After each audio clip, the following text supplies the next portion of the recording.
continuons ensemble la deuxième séquence.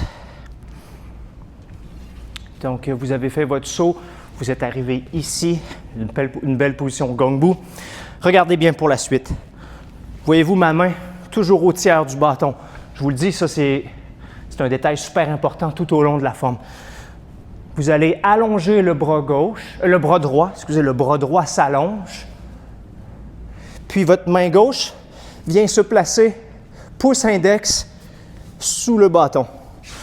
Vous voulez aller chercher votre bâton, encore une fois, prise au tiers. Donc, on est ici, j'allonge le bras droit, je viens placer ma main gauche en dessous, prise au tiers.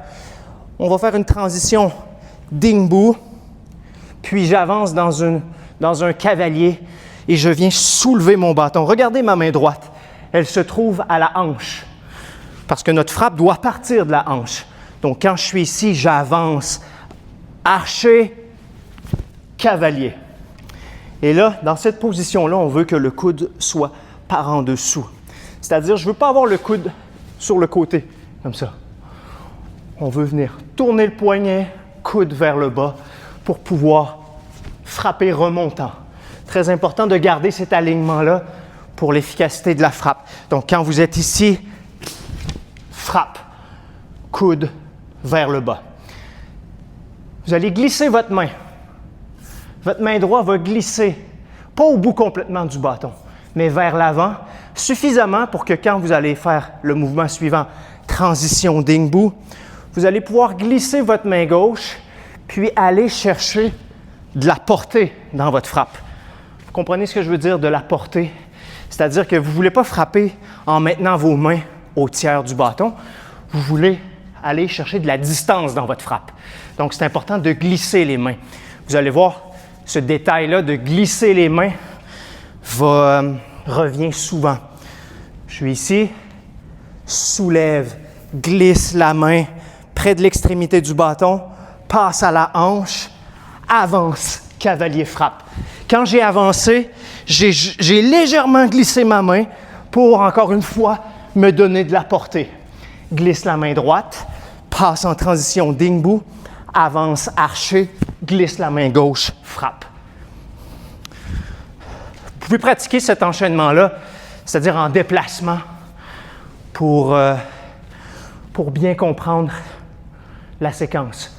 Vous pourriez faire 1, avance, 2, avance, 3, avance, 4.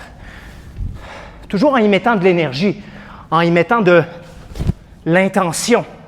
Quand vous soulevez le bâton, ramenez la main à la hanche, maintenez le coude en dessous.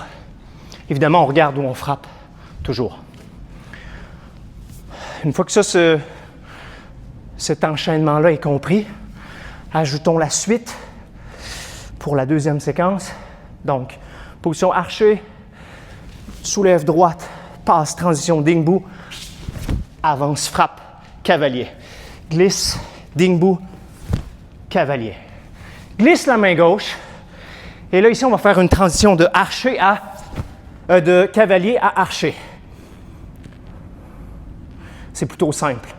Dites-vous que quand vous faites votre frappe, vous voulez que votre main gauche se retrouve à la hanche, comme à l'habitude. Serrez bien votre bâton. C'est une frappe descendante. Et là, pour la suite, ramène le pied droit en chaise et regardez bien. Ma main gauche va ouvrir sur le bâton, comme ça. Donc, je suis en position chaise.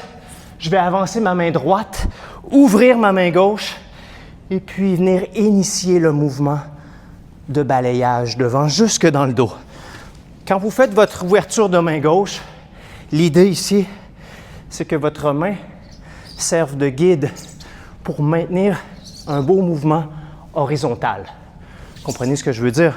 C'est-à-dire que quand je fais mon mouvement, je ne veux pas que mon bâton soit tombant comme ça. On veut contrôler le mouvement pour qu'il soit le plus horizontal possible. Donc, on est en chaise, on fait son mouvement, on l'amène jusque dans le dos. On veut vraiment amener les deux bras en même temps dans le dos.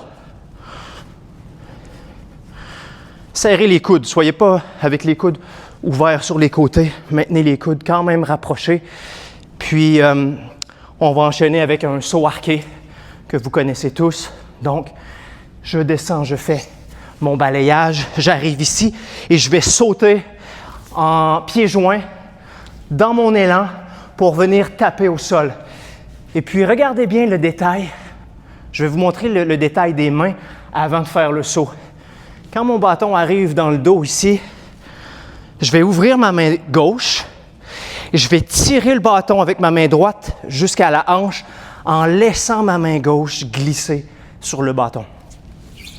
Ça fait qu'au lieu d'avoir un mouvement qui est très ample et lent, voyez-vous comment mon bâton fait un grand mouvement ici, je vais plutôt tirer et réduire l'amplitude de mon mouvement pour être plus rapide.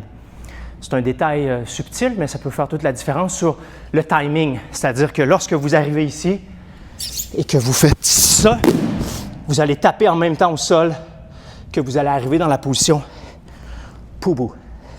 Donc, tout mon poids est dans la jambe arrière.